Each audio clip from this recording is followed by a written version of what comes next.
नमस्कार दोस्तों, स्वागत करते हैं आप सभी लोगों का आपके अपने ऑफिशियल यूट्यूब चैनल पे जिसका नाम है स्टडी 91। जी हाँ, और हम लोग सीरीज डिस्कस कर रहे थे नाउन की, जिसमें हम लोग ने लेक्चर नंबर या चैप्टर नंबर 1 देखा और उसके बाद एपिसोड नंबर 2 देखा और उसके बाद 3 की बात की गई थी और उसके बाद आज लेकर आए हैं 4 नंबर का नाउन। और इसमें हम लोग नाउन के बारे में डिस्कस नहीं करने जा रहे हैं, बल्कि जैसा कि यहाँ पर लिखा most important questions asked in the examination. हर एक एग्जामिनेशन में जो इंपॉर्टेंट क्वेश्चन पूछे गए हैं उनको मिलाकर यहाँ पर एक एक्सरसाइज बनाई गई है और सबसे आसान तरीके से करने की ट्रिक मैं आपको बताऊंगा। सोल्यूशन बड़ी आसानी से होगा अगर आपके दिमाग में वो तीनों लेक्चर्स हैं जो मैंने बताए थे। कि अगर आपने वो लेक्चर अटेंड नहीं किए तो प्लेलिस्ट में जाके जरूर देखिएगा। नाउन के जितने 3 लेक्चर बने हुए हैं तीनों को बहुत ही बारीकी से समझिएगा और अगर समझ में नहीं आता है तो कमेंट बॉक्स में लिखकर जरूर बताइएगा कि आप क्या चीज को बहुत ही अच्छे से पढ़ना चाहिए। कभी कभी बच्चों क्या होता है ना कि टीचर के दिमाग में है, यानी टीचर को समझ में आता है कि आपको समझ में आ गया, लेकिन कभी कभी क्या होता है कि ऑडियंस को या बच्चों को नहीं समझ में आता है। क्योंकि इससे पहले वाले लेक्चर मैंने देखा कि एक बच्चे कमेंट आया था कि सर क्वेश्चन को हिंदी में भी बताते चलिए। तो क्या होता है, एज ए टीचर मुझे लगता है कि हाँ इतना तो समझ जाएगी मेरी ऑडियंस, इतना तो बच्चों को आता ही होगा। लेकिन कभी कभी ऐसे बच्चे होते हैं जिनको समझ में नहीं आता सेंटेंस का मतलब क्या है। तो जी हाँ, इस बार मैं जरूर ख्याल रखूंगा कि जो भी सेंटेंस लिखा उसका हिंदी में मीनिंग भी बताया जाए। Right, next. लेकिन अगर देखा जाए, क्योंकि एग्जाम में बच्चों इतना हमारे पास समय नहीं होता है, आपके पास जानते हो कि आधा मिनट मिलता है एक क्वेश्चन को करने के लिए। अब अगर आप पूरे सेंटेंस को पढ़ोगे, उसका मीनिंग समझोगे, तो हो सकता है आपका पेपर छूट जाए। इसलिए स्पॉटिंग एरर्स में खास तौर से हमें देखना है या फ्रेज रिप्लेसमेंट में देखना है कि जितना जल्दी हो जाए हमारा क्वेश्चन का आंसर उतना ही हमारे लिए अच्छा है। भले हमें सेंटेंस का मीनिंग समझ में आए ना आए, लेकिन हाँ अगर आपने पढ़ रखा है तो आपको एरर इतना बड़ा, जैसे कहते हैं ना कि अगर कोई इन फॉर्म बल्लेबाज है यानी कि फॉर्म में चल रहा है तो उसको बॉल फुटबॉल की तरीके से नजर आती है। इन द सेम मैनर अगर आपकी तैयारी बहुत अच्छी है तो आपको एरर खुद बोल के कहेगी कि मैं यहां छुपी हूं। तो जैसा कि यहां पर पहला क्वेश्चन है जिसमें लिखा हुआ है ऑर्डर हैज बीन इशूड, और आप सभी लोगों को सॉल्व करना है मेरे साथ साथ, लिखते जाना है कमेंट में। क्योंकि लाइव क्लास में जो आप कमेंट करते हो, जो लिखते हो, वो हम लोग नहीं देख पाते क्योंकि एक बार आने के बाद फिर वो गायब हो जाता है। जो आप कमेंट बॉक्स में लिख के अपना कमेंट करते हो वो हम लोग को दिखाई देता है, वो हमेशा के लिए परमानेंट हो जाता है, बना रहता है। तो उससे हम लोग को एक आइडिया बनता है कि हमारी ऑडियंस क्या चाहती है हमसे, किस तरीके से पढ़ना चाहती है ना। तो order has been issued for his transfer to another district but he has not received them so far. इसका मतलब क्या हुआ कि उसके ट्रांसफर का जो ऑर्डर है वो इशू हो चुका है ना, अनदर डिस्ट्रिक्ट में, लेकिन उसने अभी रिसीव नहीं किया।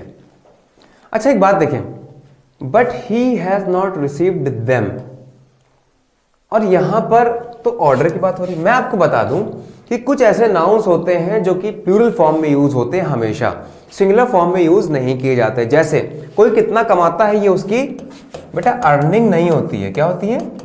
अर्निंग्स होती हैं। तो अर्निंग कहना से बेटर ये है कि हम उसको प्लूरल फॉर्म में यूज करो, कह दें कि अर्निंग्स क्या है। Right, in the same manner जब हम कोई चीज पाते हैं तो फाइंडिंग नहीं बोलते बल्कि क्या बोलते हैं? फाइंडिंग्स बोलते हैं। Right, in the same manner जब हम ऑर्डर की बात करेंगे, और ऑर्डर यहां पर क्या है? एज ए नाउन यूज हुआ है। जब एज ए नाउन यहां पर यूज होता है तो हम ऑर्डर ना लगाकर बल्कि यहां पर ऑर्डर्स कर देते हैं और कहते हैं ऑर्डर्स, और सिंपली यहां पर क्या हो जाएगा? Orders have, orders have been issued for his transfer to another district but he has not received them। तभी तो देखो बच्चों यहां पर them आया so far। क्लियर हो गया होगा कि हमें ऑर्डर यहां पर नहीं बोलना एज ए नाउन, ऑर्डर्स बोलना, हमेशा प्लूरल हो जाएगा। नेक्स्ट क्वेश्चन की बात करते हैं। पहले आप पढ़ लें। इससे पहले वाले लेक्चर में मैंने एक कॉन्सेप्ट आपको बताया था, जिनको नहीं पता वो एक बार लेक्चर जाके देखें जरूर।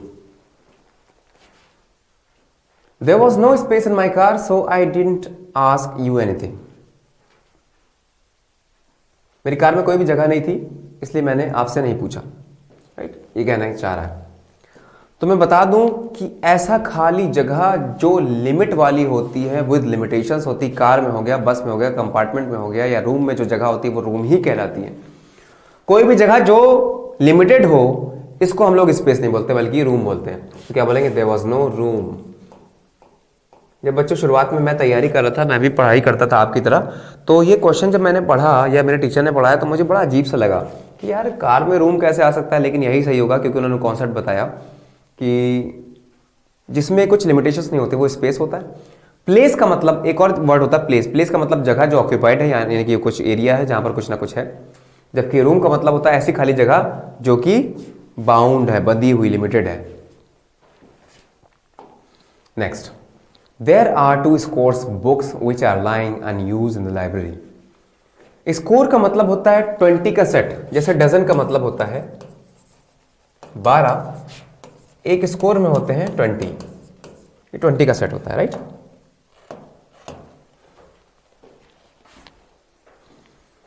तो अब यहां पर देखें, मैंने आपको कॉन्सेप्ट बताया था कि यहां पर बुक्स जो है वो नाउन है, राइट। नाउन को क्वालिफाई कर रहा है 2 स्कोर्स, राइट। जो क्वालिफायर होता है वो एडजेक्टिव की तरह काम करता है। एडजेक्टिव में प्लूरल नहीं लगाना होता, तो सिंपली क्या बोलेंगे कि देयर आर 2 स्कोर बुक्स। क्या बोलेंगे? 2 स्कोर बुक्स, ये सही होगा। जैसे अगर यहां पे ये होता कि 2 डजन्स बनानास, तो क्या कहते हैं? 2 डजन बनानास। मैं ऑलरेडी ये बता चुका हूं आपको। नेक्स्ट क्वेश्चन की तरफ बढ़ते हैं। The next question is, we require at least 2 spoons full of sugar to make tea. मैंने क्या बताया था, आमतौर पे अगर 2 नाउन या कंपाउंड नाउन है, उसका प्लूरल बनाना है तो क्या करते हैं, जो मेन वाला नाउन होता है उसमें एस लगा देते हैं, उसका प्लूरल बना देते हैं। लेकिन अगर ऐसा कंपाउंड नाउन है या कोई ऐसा वर्ड है जो मिला जुला है, जैसे वर्कआउट एक साथ लिखा जाता है तो वर्कआउट्स हुआ था। अब जैसे हम पासर बाय की बात करें, बीच में स्पेस होता है, तो उसका प्लूरल क्या बना था? पासर्स बाय बना था। लेकिन क्योंकि यहां पर स्पून फुल ये मिलाकर लिखा जाता है, तो क्या करना होगा, जहां पर वर्ड खत्म होता है वहां पर उसका प्लूरल बनाना होता है। तो उसकी जगह पर क्या लिखेंगे? स्पून फुल्स। अगेन बच्चों मैं कह रहा हूं, अगर आप इसको गूगल पे सर्च करोगे जाके, तो इसका प्लूरल दोनों दिखाएगा, कहेगा स्पून फुल भी सही है, स्पून फुल्स भी सही है। लेकिन हमें एग्जामिनेशन के अकॉर्डिंग तैयारी करनी है। यही वजह है कि इंग्लिश को गूगल से पढ़ना या किसी किताब से पढ़ना बहुत ज्यादा मुश्किल हो जाता है, क्योंकि 10 तरीके के लोग 10 तरीके की बातें करते हैं। हमें वो देखना है जो एग्जामिनेशन में पूछा जाएगा, राइट। जब भी आप लैंग्वेज की बात करेंगे, कम्युनिकेशन की बात करेंगे, तो आप कुछ भी यूज करिए, doesn't really matter. But when it comes to examinations, you will have to follow a strict rules and regulation. तो we require at least 2 spoonfuls। और यहाँ पर रूल तो है ही नहीं, मैंने बताया ना, जब मैं कॉन्सेप्ट आपको दे रहा हूँ कि ऐसा क्यों होता है, तो उसमें रूल की बात नहीं होनी चाहिए। रूल तो वो होता है जिसका कॉन्सेप्ट, उसका लॉजिक ना मिले। तो we require at least, इसका मीनिंग क्या है कि हमें चाहिए at least 2 spoonfuls, यानी कि 2 चम्मच भर क्या, शुगर, चाय बनाने के लिए, ये मतलब हुआ इसका। Next one is, we have already discussed this kind of sentence earlier when I was teaching you noun 1। तो noun 1 और 2 मैंने आपको बताया था लेक्चर 1, लेक्चर 2 में, कि sheep एक कैसा नाउन है। तो जी हाँ दोस्तों, sheep एक ऐसा नाउन है जिसका प्लूरल भी sheep होता है, सिंगुलर भी sheep होता है। तो यहाँ पर इसने sheeps कर रखा है, जो कि गलती है। ऐसा हटा देंगे तो क्या हो जाएगा? sheep are economically useful, so they are reared in the hills। तो वो लाइन लगा के खड़े हुए, राइट।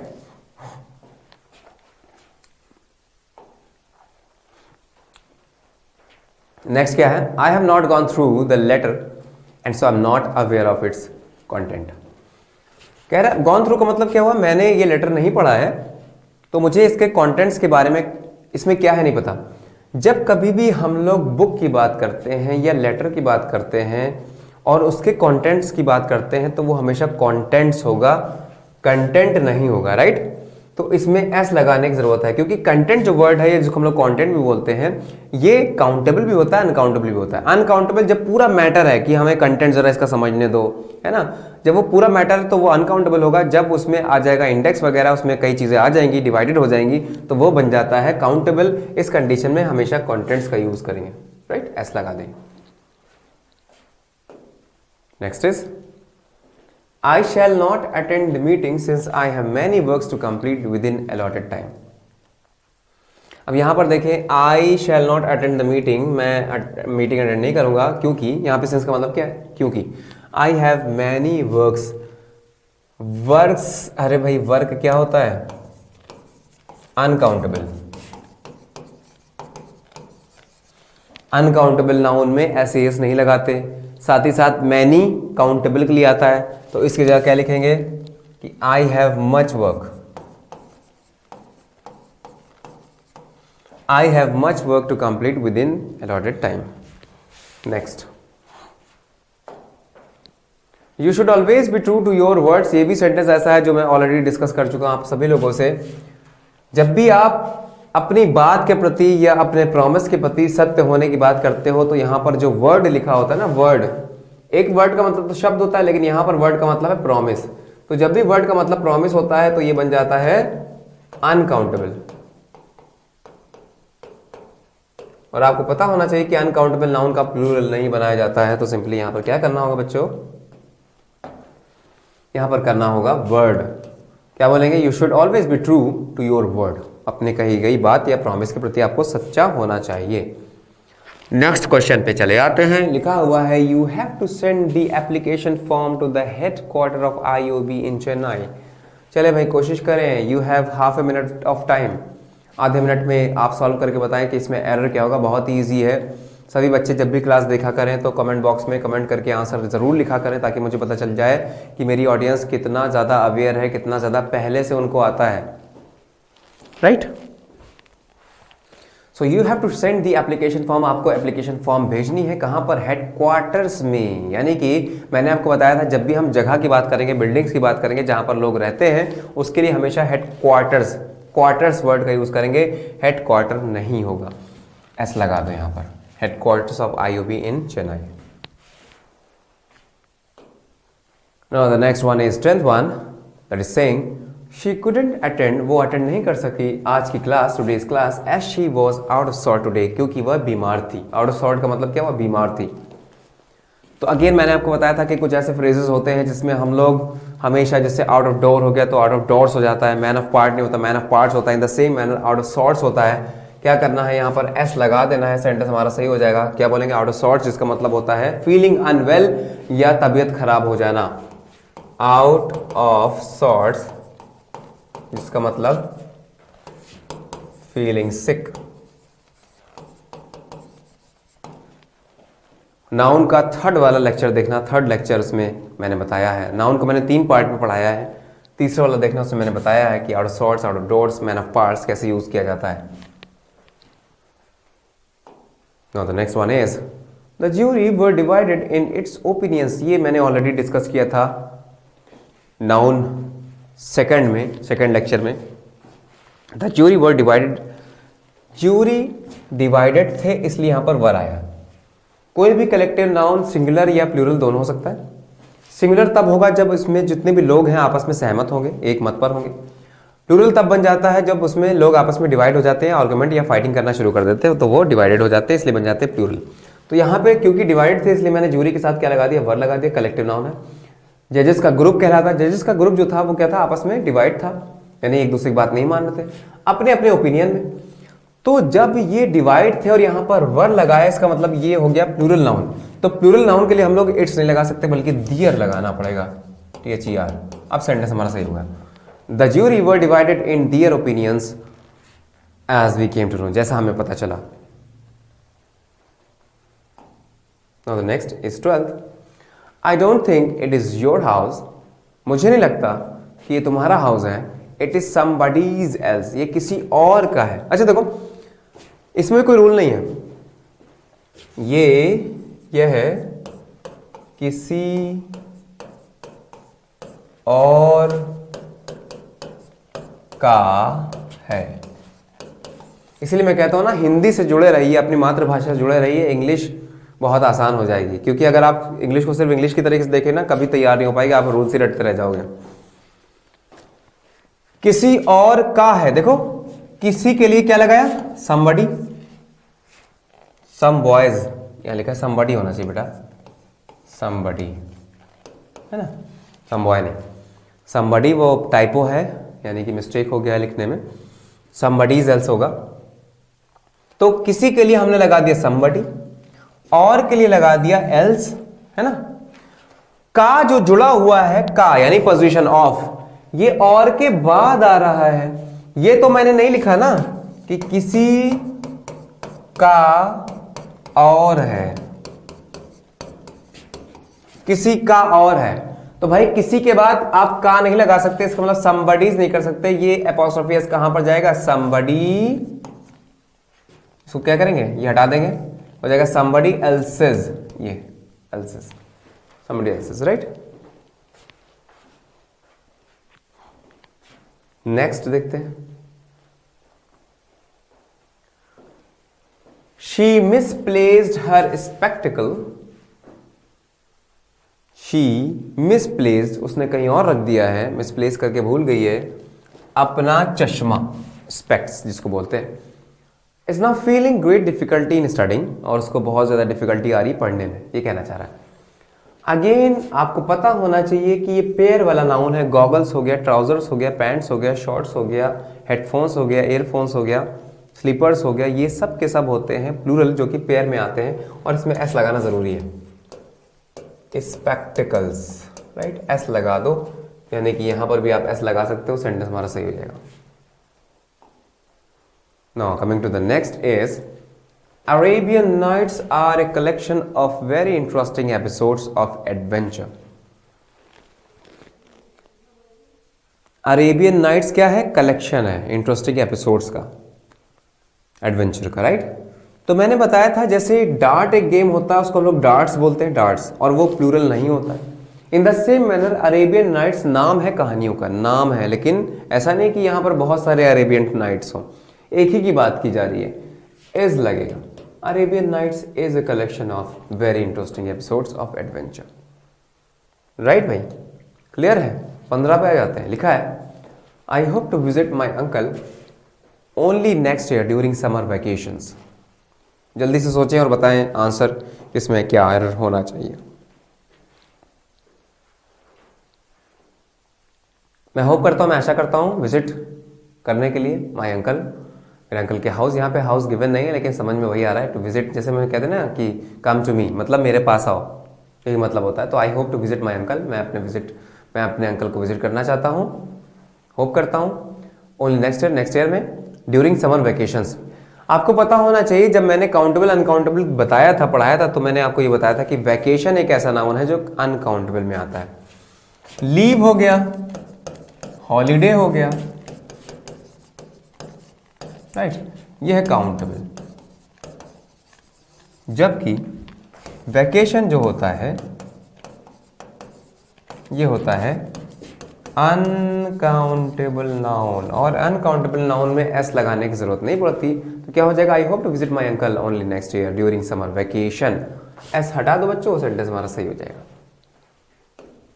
नेक्स्ट आ जाते हैं।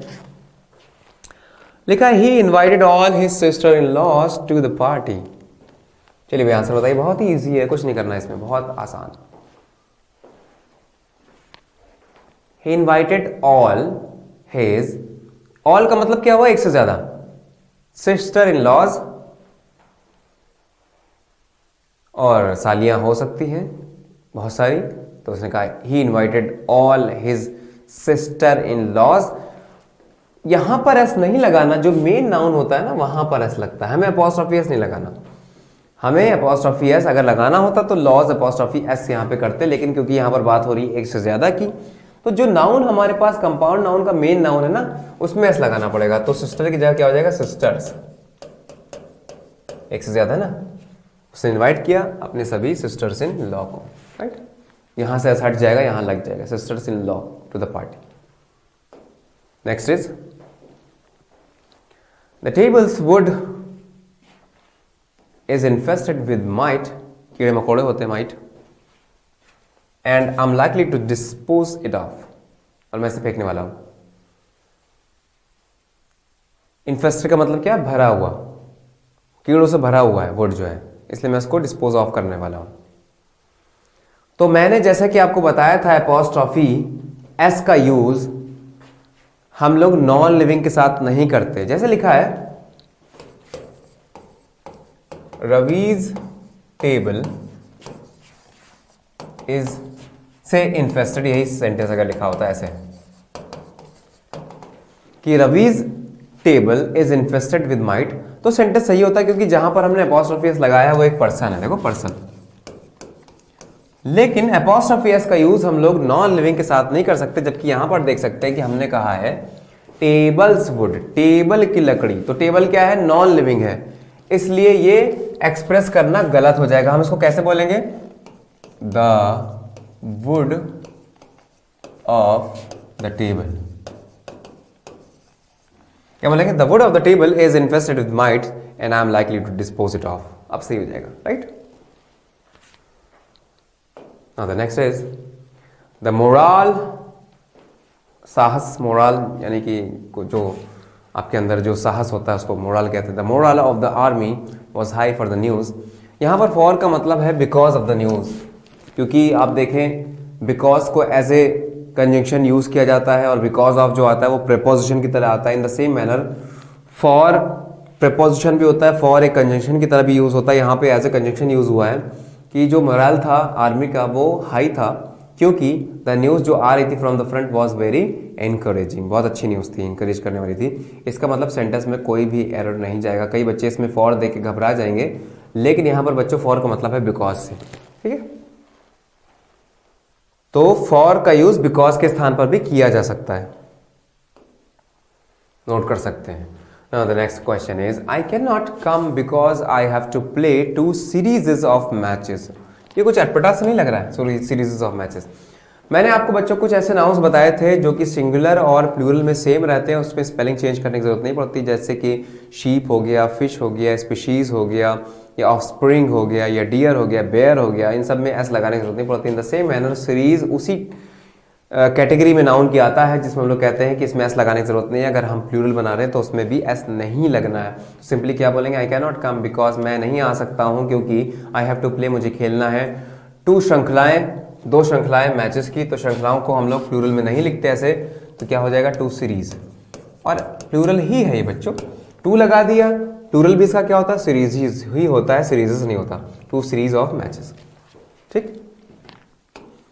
आ जाते हैं अपने अगले सेंटेंस की तरफ जिसमें लिखा है a farmer was leading access. आपको पता होना चाहिए कि हर किसी चीज का प्लूरल ऐसे एस लगाने से नहीं बनता। जैसे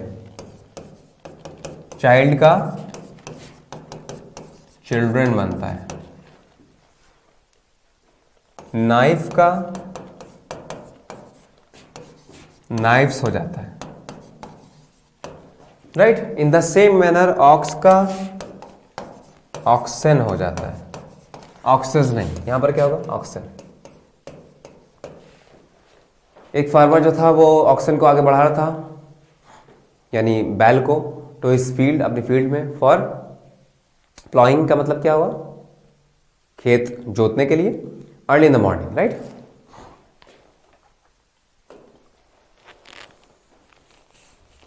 नाउ द नेक्स्ट सेंटेंस बहुत ही इंटरेस्टिंग है। लिखा है envy strikes a woman when she sees her husband talking to another woman. तो 2 वर्ड ईर्ष्या के लिए है ना, या जिसको हम लोग जलन बोलते हैं, 2 वर्ड यूज होते हैं। पहला जेलसी, जेलसी, और दूसरा एनवी। दोनों का मतलब होता है ईर्ष्या या जलन, लेकिन दोनों में अंतर होता है। कौन से वर्ड का कब यूज करना है आपको जरूर देखना पड़ेगा। समझते हैं कि दोनों में डिफरेंस क्या होता है। सपोज ये ए है और ये बी है, 2 पर्सन है यहां पर, एक का नाम ए है, दूसरे का नाम बी है। इसके पास कुछ नहीं है ना, जबकि इसके पास बंगला भी है, गाड़ी भी है, नौकर चाकर भी हैं, ये अच्छा भी दिखता है, गुणों से संपन्न है बहुत ज्यादा। इसको देखकर इसके मन में जो जलन पैदा होगी कि अरे मेरे पास इतना कुछ क्यों नहीं है, तो ये कहलाएगी एनवी। इसको क्या होगी, एनवी, राइट। ए को क्या हो रही है, इसको देख के एनवी हो रही। अब इधर आ जाते बच्चों, ये ए है और ये बी है। अब क्या है, सारा सामान है ए के पास, बैंक बैलेंस भी है, सब कुछ भी है, अच्छी वाइफ भी है, राइट, पैसा भी है।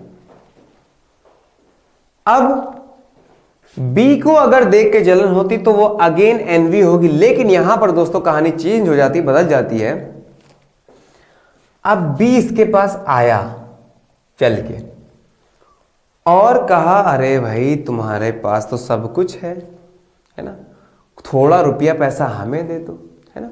या जैसे आपने कहा कि अरे भाई आप तो हमेशा भाभी के साथ रहते हो, चलो आज हमें बतियाने दो भाभी से, है ना। अब देखो पोजीशन अधिकार इसके पास है ए का, लेकिन क्योंकि बी जबरदस्ती उसमें घुस रहा है तो अब बी को नहीं बल्कि ए को फिर से जलन होने लगी।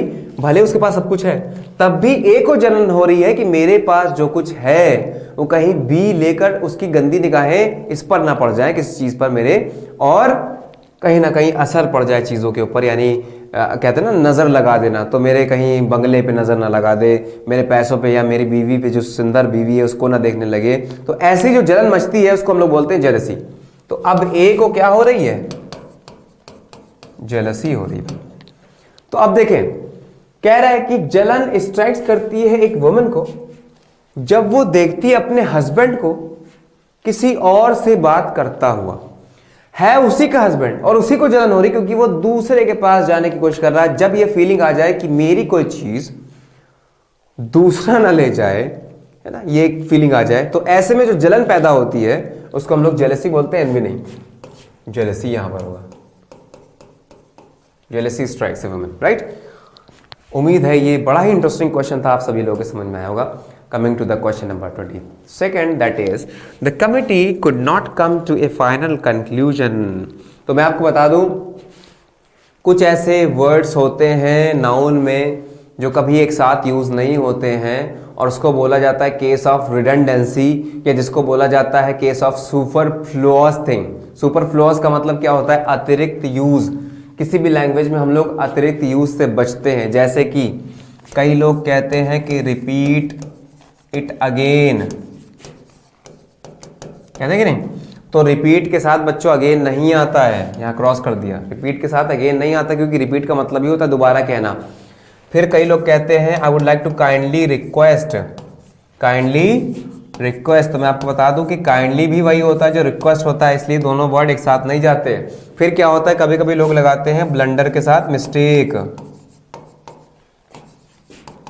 तो ब्लंडर भी एक तरीके की बड़ी मिस्टेक होती है, तो ब्लंडर और मिस्टेक एक साथ यूज करने की जरूरत नहीं होती, भाई ये गलत हो गया। कई लोग बोलते हैं क्या, कई लोग बोलेंगे कजिन ब्रदर या सिस्टर, जबकि मैं बता दूं कि कजिन में ब्रदर या सिस्टर वर्ड शामिल होता है, इसलिए दोनों एक साथ नहीं आ सकता। कई लोग बोलते हैं सपोज के साथ इफ, जो कि गलत है। सपोज का मतलब भी क्या होता है, सपोज करना, मानना, और इफ का मतलब भी मानना होता है। तो कई लोग कहते हैं कि suppose if you are a doctor, गलत है, तो एक और if you are a doctor या suppose you are a doctor, दोनों बात एक ही है।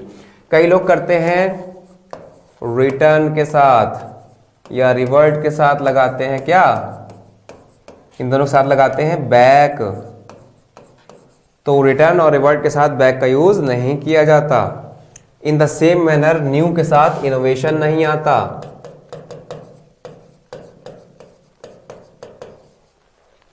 और बेसिक के साथ फंडामेंटल नहीं आता।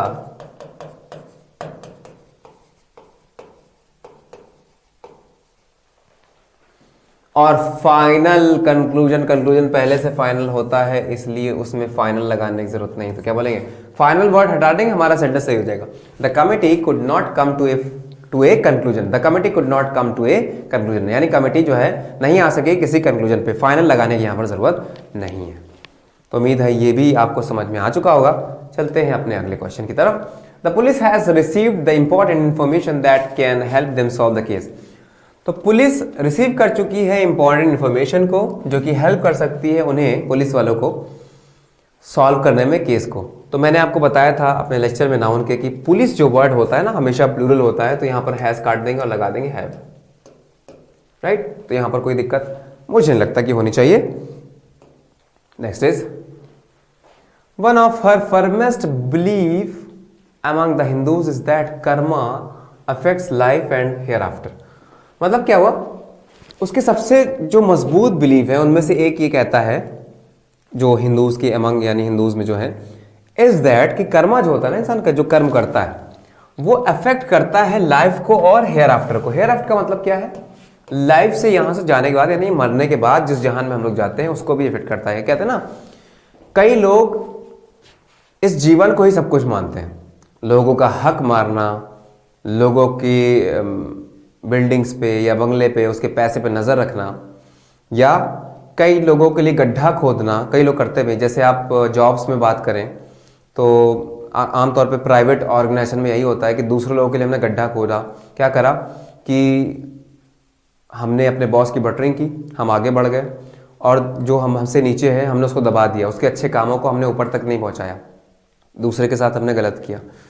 तो हो सकता है आज आप बड़ी पोस्ट पे पहुंच जाओ just because of these things, कि आपने किसी को नीचा दिखा दिया है ना, उसका काम अच्छा काम आगे नहीं पहुंचाया। लेकिन ईश्वर सब कुछ देखता है, आपको परेशान होने की जरूरत नहीं। एक दिन ऐसा आएगा ना, जो आपके लिए गड्ढा खोद रहा है उसमें खुद गिर पड़ेगा, आज नहीं तो कल। और अगर इस दुनिया में उसको अपने कर्म का फल नहीं मिलता है तो यकीन मानिए जब ये दुनिया से चला जाएगा, क्योंकि मौत एक ऐसी चीज़ है जो सबको आनी है, तो एक बार जब वो मर जाएगा ना इंसान, जो इंसान हमेशा हर एक चीज़ दुनिया ही समझता था कि हाँ कुछ भी करो हम तो आज़ाद हैं, लेकिन गरुड़ पुराण में साफ तौर पे लिखा हुआ है कि मरने के उपरांत क्या क्या होगा, किस तरीके से जो पापी होंगे उनको प्रताड़ित किया जाएगा। तो जी हाँ, ये बिल्कुल होगा। इसलिए कभी भी किसी का गलत ना करें, क्योंकि ईश्वर सब कुछ देख रहा है, आपके अच्छे काम भी देख रहा है, आपके बुरे काम भी देख रहा है। तो कर्मा अफेक्ट्स लाइफ और हियर आफ्टर, यहाँ से जाने के बाद भी चीज़ें अफेक्ट हो जाती हैं अगर आपका कर्मा अच्छा है या बुरा है। तो जब भी हम लोग बात करें एक की, जैसे मैंने कहा कि वह मेरे दोस्तों में से एक है, हम ये थोड़ी बोलेंगे वह मेरे दोस्त में से एक है। जब दोस्त में से एक है, दोस्त एक ही है, तो उसमें से एक कैसे हो सकता है? जब भी हम किसी चीज में से एक उठा लें, एक की बात करें, तो उधर एक से ज्यादा होना चाहिए। तो वन ऑफ हर फर्मेस्ट बिलीव्स हो जाएगा, उसके बिलीव्स में से एक। अगर हम कहेंगे उसके बिलीफ में से एक, बिलीफ तो एक ही हुआ, और उसमें से एक हम लोग कैसे निर्धारित कर पाएंगे? इसलिए वन ऑफ हर फर्मेस्ट बिलीव्स हो जाएगा, राइट। वन ऑफ के बाद आने वाला नाउन हमेशा प्लूरल होना चाहिए। She could not complete even the 2/3 of the book owing to her busy schedule. क्या मतलब है इसका? वो अपना काम कंप्लीट नहीं कर पाई। कितना? 2/3 पार्ट भी कंप्लीट नहीं कर पाई बुक का। ओइंग टू का मतलब यहां पे क्या है? Due to, because of, due to her busy schedule. ठीक है, ओइंग टू का मतलब क्या होता है? Due to.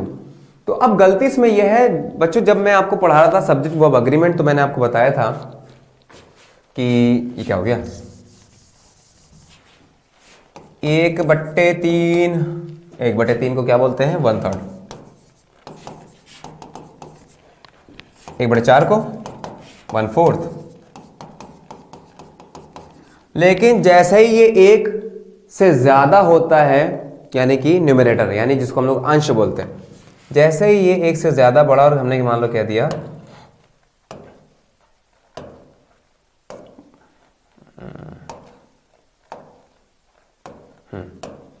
मान लो हमने कह दिया 2/3, तो 2/3 को क्या बोलेंगे? 2/3 नहीं, 2/3 बोलेंगे, 2/3। तो यहां पर क्या लिखा? She could not complete even the 2/3 of the book. Subject verb agreement वाली एक्सरसाइज देखना, जाके समझ में आ जाएगा। Next, a 5 days workshop. अरे बहुत आसान है, workshop is a noun here. Workshop के बारे में बात कर रहा है, राइट। और कितने दिवसीय है ये? कितने दिनों वाली है? यहां पे देखो 5 दिवसीय, 5 दिवसीय। तो यहां पर 5 days ना करके एस हटा देंगे तो क्या बोलेंगे? क्योंकि एडजेक्टिव का कभी प्लूरल नहीं बनता। ए 5 day वर्कशॉप, ये हो जाएगा ए 5 day वर्कशॉप, राइट। क्लियर है? क्योंकि ये नाउन हो गया, 5 days बता रहा है, इसका एडजेक्टिव, एडजेक्टिव का प्लूरल बनता नहीं, इसलिए हटा दिया। चलते अपने नेक्स्ट क्वेश्चन की तरफ। 2 summons have been issued by the court। Summons का मतलब क्या होता है? बुलावा, इन्विटेशन इशू किया गया कोर्ट के द्वारा, but he has not yet appeared before the court. अभी तक वो अपीयर नहीं हुआ है कोर्ट के सामने। तो मैं आपको बता दूं बच्चों, इनिंग्स का प्लूरल भी इनिंग्स होता है, लेकिन समन्स जो कि दिखता प्लूरल है लेकिन होता सिंगुलर है, इस समन्स का प्लूरल होता है समन्सेस। तो यहां पर बात कर रहा है 2 समन्स, गलत हो जाएगा 2 समन्सेस, हैव बीन इशूड। उम्मीद है ये भी आपको समझ में आया होगा। Next is the honest is given rewards by the almighty. तो आपको पता होना चाहिए, कहना ही चाहता है कि ऑलमाइटी का मतलब क्या हुआ, भगवान, ईश्वर। The honest is given rewards, जो ईमानदार होते हैं ना उनको रिवॉर्ड, इनाम दिया जाता है, किसके द्वारा, ईश्वर के द्वारा। मैं आपको बता दूं, ऑनेस्ट, गुड, बैड, ये सभी के सभी होते हैं एडजेक्टिव, लेकिन अगर इनमें हम ऐड कर दें द आर्टिकल, यानी कि ये द अगर हम आगे लगा दें इसके और कह दें दी ऑनेस्ट या the good, sorry the good, honest के साथ दी साउंड करेगा जबकि गुड के साथ द गुड, द बैड, तो इसका मतलब हो जाता है ईमानदार लोग, अच्छे लोग, बुरे लोग, यानी कि कन्वर्ट हो जाता है किसमें, ये सारा का सारा किसमें कन्वर्ट हो जाता है, प्लूरल नाउन में कन्वर्ट हो जाता है। तो दी ऑनेस्ट का मतलब ईमानदार लोग, अगर लोग हैं तो इज नहीं जाएगा बल्कि आर जाएगा, ये करेक्शन था इसमें, राइट। कोई डाउट तो नहीं है। Next, all the passers by, देखो मैंने बताया था कंपाउंड नाउन जो मेन नाउन होता है उसका प्लूरल बनाते हैं, अगर बीच में डैश हो या बीच में स्पेस हो तो यहां से एस हटेगा और यहां लग जाएगा, क्या बोलेंगे, passers bye. All the passers bye were looking at her, यानी आसपास से गुजरने वाले लोग जो थे वो उसको देख रहे थे, बिकॉज ऑफ हर पुअर अफेयरेंस, क्योंकि उसने हो सकता है कुछ अजीब टाइप के कपड़े पहने हो गरीबी की वजह से, poor appearance. Next, a teacher should know how to deliver her lecture efficiently. एक टीचर की यहां पर जो बात हो रही है वो वाकई एक टीचर की नहीं हो रही, बल्कि दुनिया भर में जितने भी टीचर्स हैं सबके लिए बात हो रही है। तो ये बता रहा है पूरी कैटेगरी को। जब मैंने बताया था नाउन का लेक्चर देखना, उसमें मैंने बताया था कि जब कोई कॉमन नाउन या प्रोनाउन पूरी कैटेगरी के बारे में बात करता है तो हमेशा मस्कुलिन जेंडर को प्रेफरेंस मिलती है। तो a teacher should know how to deliver his lecture efficiently. एक टीचर को पता होना चाहिए कि वो अपना लेक्चर कैसे डिलीवर करे एफिशिएंट तरीके से, राइट। तो बच्चों उम्मीद है उसके बाद हो जाता है। थैंक यू आपका। उम्मीद है ये एक्सरसाइज, ये नाउन के चैप्टर आपको समझ में आए होंगे, सारे के सारे लेसन्स आपने देखे होंगे, समझ में आए होंगे, और ये एक्सरसाइज भी समझ में आए होंगे। अगर नहीं आए अभी भी तो मुझे कमेंट बॉक्स में जरूर लिख के बताएं कि सर मुझे ये फिर से समझा दीजिए, मैं बिल्कुल समझाऊंगा। तब तक के लिए अपना ख्याल रखिए, tata bye bye, take care, और हमेशा की तरह जय हिंद।